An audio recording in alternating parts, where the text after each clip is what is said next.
I say in the beginning of my book, it took losing my breath to find my voice.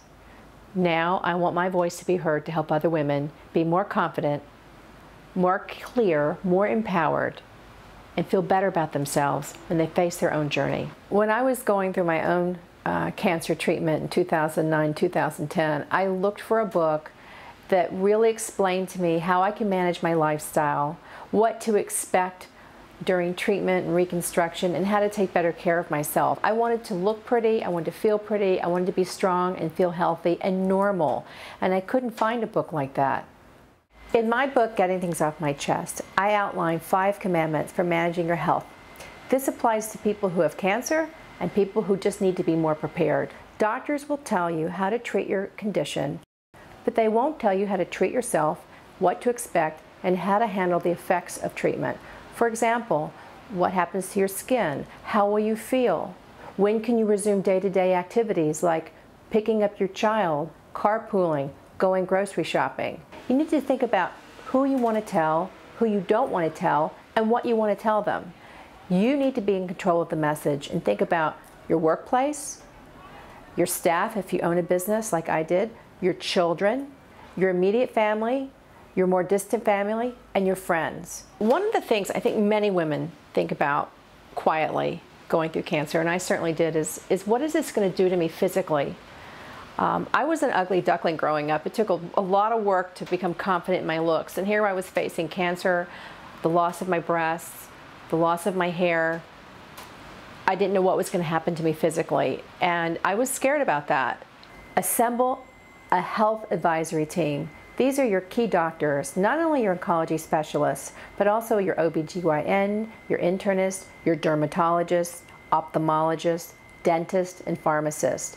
You need to inform them that you have cancer and that you need to find out how they can help you along the way. Number 2 is understand how your insurance coverage works and how you're going to pay for treatment. Too many people don't really understand their health insurance. Get organized. You need to organize your files and your records because you will need to take them to every doctor's visit you go to. What are your prior surgeries and illnesses? What is your family history of cancer or other major medical conditions?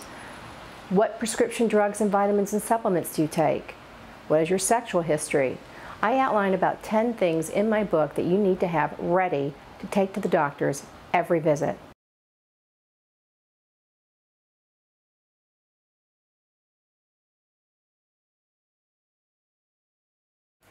I approached my treatment like an athlete training for a marathon. My mantra was hydrate, gyrate, and masticate. Hydrate as in drink healthy fluids, lots of water and fresh juices so you don't get dehydrated. Gyrate, daily movement and exercise, even if it's as simple as walking and stretching. It will keep your energy up, your mood elevated, and your chemo brain defogged. Finally, masticate. Eat healthy, lean, and green. One of the side effects that no one really told me about, I certainly didn't expect, and I found no books that addressed, was chemo brain.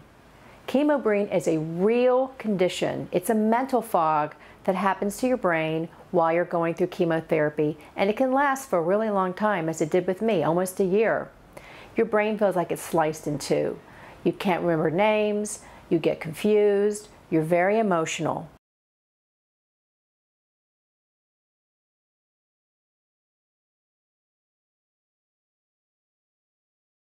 This is the time to reflect, be kind to yourself, continue healing. You will feel better.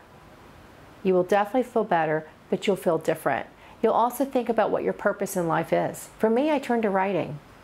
I turned to writing and I realized I wanted to do different things to help other women versus what I was doing before. You know, it's interesting, when you finish chemotherapy, you feel like Rocky crossing the finish line. You know, we ripped off the hospital band. It was like, yay, we're done, but you're not.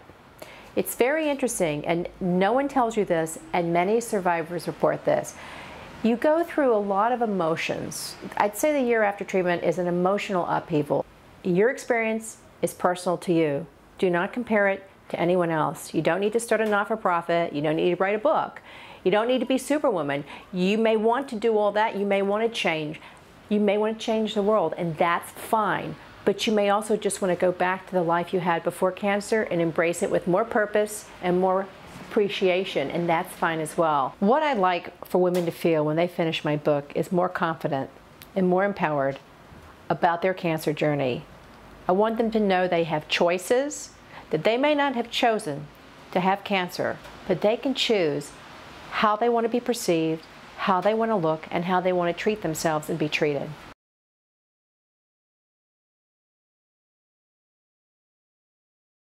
I took a hard look at what was happening and took stock, and I realized that while I'm was very good at minding my business, as a businesswoman, I was not as good at minding the business of my health. So I decided it was important to take stock, and I was forced to, because when you're going through any kind of health setback, you need to really think about how you're going to treat yourself. Your doctors will treat you for your condition, but you need to learn how to treat yourself. My own experience having cancer has taught me that I want to help other women feel more confident about the decisions they make in their lives, whether it's how they want to live, how they want to take care of themselves, who they want to be, and what they want to do.